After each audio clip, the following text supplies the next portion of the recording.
muito rapidamente Mas na deixa minha eu carreira, entender, muito precocemente. deixa eu entender, voltando um pouquinho. Você era criança, você já queria ser repórter, jornalista ou não? Uma coisa que aconteceu? Olha, Seu eu pai- sempre seu pai e gostei sua mãe- muito de contar histórias, sempre me destacava nas aulas de redação, Tá. entendeu? Né? Então, e eu gostava de falar, era sempre escolhido para as festas de centro cívico, conforme eu contei. Mas quando eu entrei naquela rádio, eu decidi que eu queria ser um repórter, porque eu fiquei fascinado com a possibilidade de você fazer entrevistas e de contar histórias das pessoas. Contar histórias das pessoas é um dos maiores privilégios que um ser humano Poxa pode vida, ter. sim, é. E eu parto do pressuposto, hoje, com tantos anos e experiência, que todo ser humano dá um livro.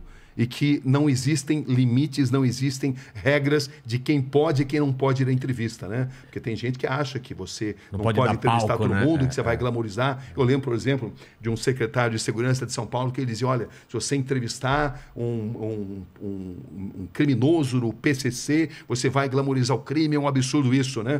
Até se descobrir que esse secretário de segurança, que não vou revelar o nome Claro. aqui, mas ele tinha relações incestuosas com o crime organizado. Por isso que ele não queria, né? Tá, era por isso que ele não queria. Então, eu acho que Não, o que você falou é perfeito, que toda pessoa é um livro, porque... toda pessoa é um livro. Mesmo a pessoa falar... Depende do contador de histórias. É, porque ela fala, minha vida não tem nada de impressionante. Pô, meu pai veio aqui, eu entrevistei meu pai. Ele falou, eu vou contar o quê, filho? E ele ficou 2 horas contando histórias e todo mundo fascinado. Mas pra ele, aquelas histórias são normais, né? Dele no interior. Não é todo mundo tem uma história legal pra contar. Existe algo mais fascinante que contar histórias das pessoas? É. Porque cada ser humano, na sua trajetória, ele carrega um ensinamento, ele carrega seus dilemas, e isso... Medos, convicções. Tudo isso é fascinante. E tem mudanças, né? Tem grandes mudanças na vida que transformam a vida dele, vai para um lado que ele não imaginava.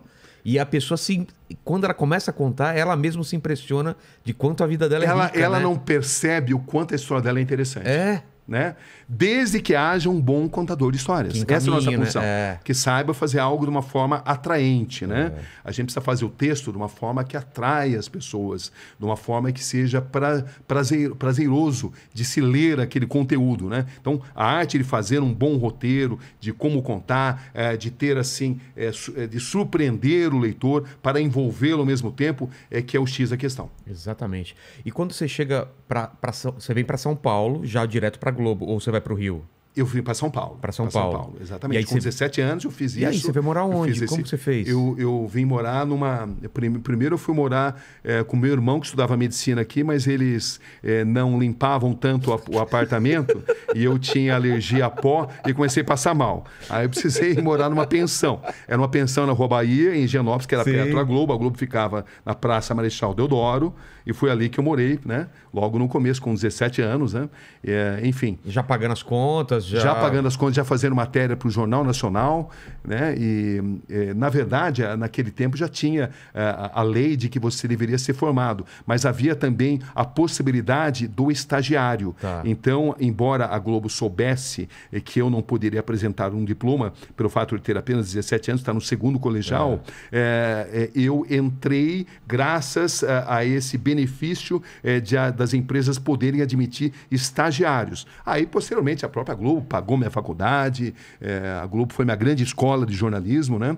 Mas eu lembro que já logo de cara... que foi a primeira coisa que você fez grande assim? Aqui, bom, a primeira matéria foi sobre esgrima, né? Olha, não sei porque eu lembro dessas coisas, mas foi a primeira matéria. Fica na cabeça. Olha, uma das primeiras grandes coberturas que repercutiram assim muito foi a cobertura do acidente de João do Pulo. Lembra que ele perdeu uma perna? Cara, e eu cobri isso no Hospital Irmãos Penteado. Isso repercutiu enormemente. Aí depois eu comecei a fazer também coberturas em várias partes do Brasil. A primeira cobertura internacional com 19 anos, enfim. E aí quando eu tinha 21 anos, eu fui escolhido para cobrir a Copa do Mundo da Espanha. E essa era a maior honraria que você poderia ter. Porque era a elite da elite. A Globo detinha a exclusividade na Copa do Mundo da Espanha, de 82.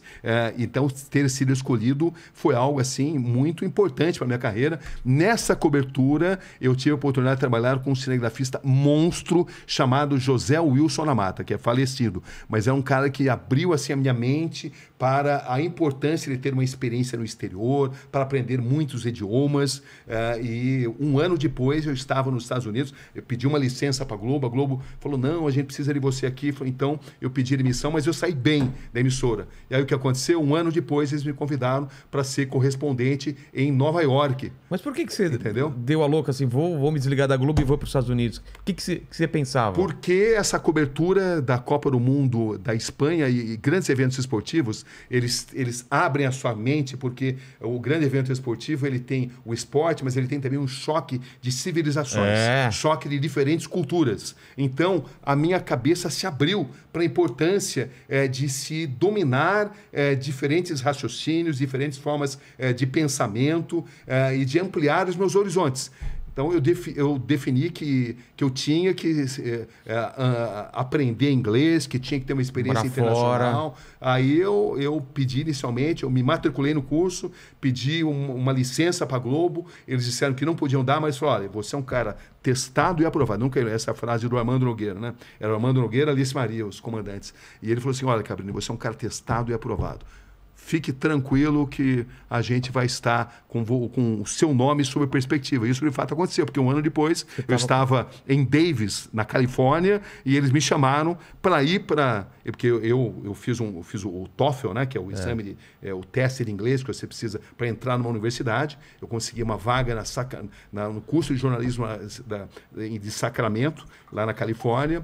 E aí, quando eu estava começando o curso, a Globo me chamou para ir para Nova York, que foi quando foi um momento decisivo na minha vida, porque eu tive a chance de conviver com Paulo Francis, que era um cara que eu tentava sugar cada experiência dele. Era um cara de extrema sabedoria. Você tem noção do tamanho que é o Paulo, que foi o Paulo Francis? Era incrível. Tudo que ele fazia, até aquilo que eu não concordava, era fascinante.